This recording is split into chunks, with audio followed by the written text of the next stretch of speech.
Episode शुरू होता है, हमें दिखाया जाता है कि कैसे ही उस दरवाजे के पास जाते ही रेड ब्रदर को काफी ज्यादा अंदर से एक सोनिक वेव की आवाज आने लगती है, जिसकी वजह से हाउचन के सभी साथी वहां पर काफी ज्यादा इंजर्ड हो जाते हैं और पीछे जाने लगते हैं। और वहीं पर रेड ब्रदर की तो हालत काफी ज्यादा खराब हो जाती है उस सोनिक वेव की वजह से, और वो सोनिक वेव की वजह से काफी ज्यादा पीछे गिरने लगते हैं, जिस पर हाउचन आकर उन्हें शील्ड बना के उन्हें प्रोटेक्ट करने लगता है। और उस सोनिक वेव की आवाज इतनी ज्यादा तेज होती है कि हाउचन की शील्ड भी उसके सामने नहीं टिक पाती और सभी उसके साथी पीछे जाकर गिर जाते हैं, जिस पर हाउचन अकेले ही वहां पर खड़ा होता है और अब अपने सभी साथियों को पीछे जाने के लिए कह देता है। हाउचन की ये सारी बातें सुनकर उसके सभी साथी पीछे चले जाते हैं और वहीं पर मिस सियर भी हाउचन की बात मानकर पीछे चली जाती हैं। और हाउचन भी बिल्कुल वैसा ही करता है। जैसे ही उसके दोस्त सभी पीछे चले जाते हैं तो वो भी अपनी शील्ड को वहां पर छोड़ते हुए तेजी से पीछे भाग कर आ जाता है, जिसके बाद सीधे ही हाउचन अपने दोस्तों के पास आता है और पूछता है कि क्या तुम सभी ठीक हो ना पूरी तरह से। और फिर सैमी हाउचन से कहता है कि ये बिल्कुल भी अच्छा नहीं है, हम सभी काफी ज्यादा दूर से यहाँ पर इस केव के पास आए हैं, लेकिन हमारे साथ ये क्या हो रहा है यहाँ पर। यहाँ की इस सिचुएशन को देखकर मुझे नहीं लग रहा कि हम लोग इस दरवाजे को पार कर पाएंगे। और वहीं पर हाउचन को भी इस बात पे यकीन नहीं हो रहा था और वो अपने सभी दोस्तों को कहता है कि हम लोग इससे आगे नहीं जा सकते, जब तक हमें कोई रास्ता ना मिल जाए तब तक हम यहाँ से आगे नहीं जाने वाले। और हाउचन की ये सभी बातें सुनकर वो सब कहीं रवाना हो जाते हैं।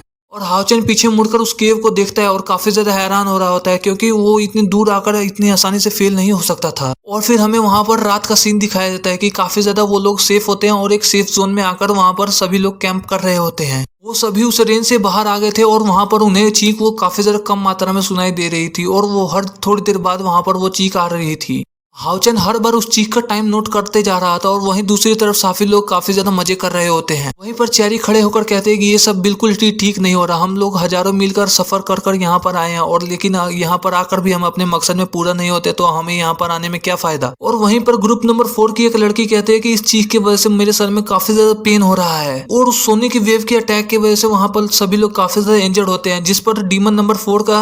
लीडर अपने साथी को अभी भी रिकवर करने की कोशिश कर रहा होता है, जिस पर वो सीधे ही हाउचन से पूछता है कि क्या तुम्हारे पास आगे कोई प्लान है, जिस पर हाउचन हाँ में जवाब देता है। तुम लोगों यहाँ पर निराश होने की कोई जरूरत नहीं, मैंने नोट किया है कि जब भी वो चीख बजती है तो उसके बीच में एक घंटे का समय होता है और वो जब सोनिक वेव निकलने लगती है वो 30 सेकंड से लेकर 1 मिनट के बीच तक हो चलती रहती हैं और उसके बाद अगली चीख पूरे 1 घंटे बाद निकलती है। यानी कि इसका मतलब हमारे पास पूरा 1 घंटा मिलेगा और इस 1 घंटे में हम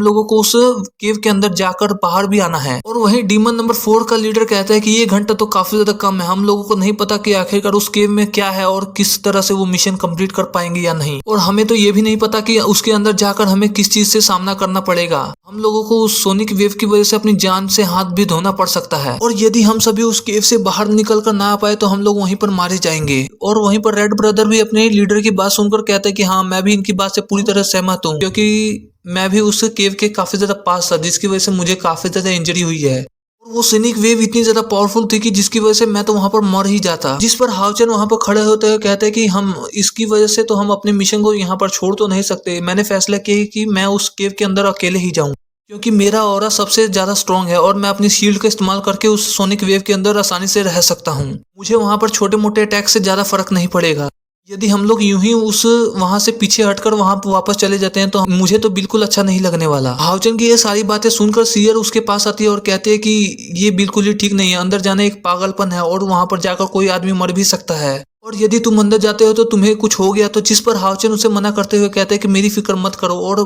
मेरी चिंता करने की कोई जरूरत नहीं, क्योंकि मैं काफी ज्यादा पावरफुल हूँ। और वो अपने हाथ में से हावी को सीधे ही सियर के हाथ में दे देता है और कहता है कि इसका ख्याल रखो और यदि मुझे उस केव के अंदर कुछ भी होता है तो हावी पूरी तरह से तुम्हारी मदद करे तुम लोगों को मेरे पास ले आने के लिए। मुझे इस बात से कोई फर्क नहीं पड़ता कि मैं वहां पर जीत के आऊंगा या फिर हार के, और वैसे भी देखा जाए तो वहां पर मुझे किसी की मदद की कोई भी जरूरत नहीं पड़ने वाली, क्योंकि मैं उस मिशन को अकेले ही हैंडल कर सकता हूँ और उस केव के अंदर जब तक मैं अकेला जाऊंगा तब तक मैं अपनी ही रक्षा कर पाऊंगा और काफी आसानी से तेजी से आगे बढ़ पाऊंगा।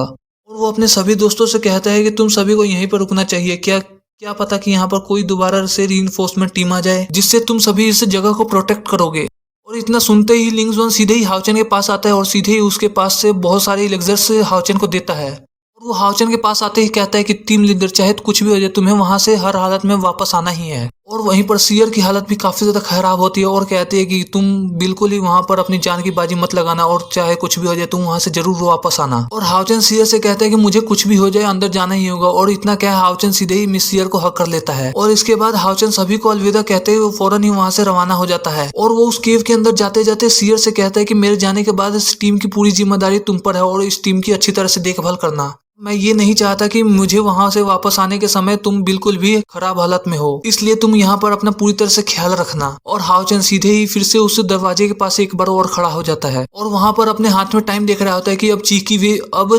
वो सोनिक वेव वापस से निकलने वाली है, जिसकी वजह से वो जैसे ही निकलती है वहां हाउचेन वहां पर अपना आर्मर एक्टिवेट कर लेता है। सोनिक वेव की वजह से हाउचेन को वहां पर काफी ज्यादा तकलीफ झेलने को मिलती है, लेकिन फिर भी वहां पर हाउचेन काफी ज्यादा आसानी से खड़ा होता है और वह चीख जैसे ही खत्म होती है तो हाउचेन काफी तेजी से उस केव के अंदर जाने लगता है।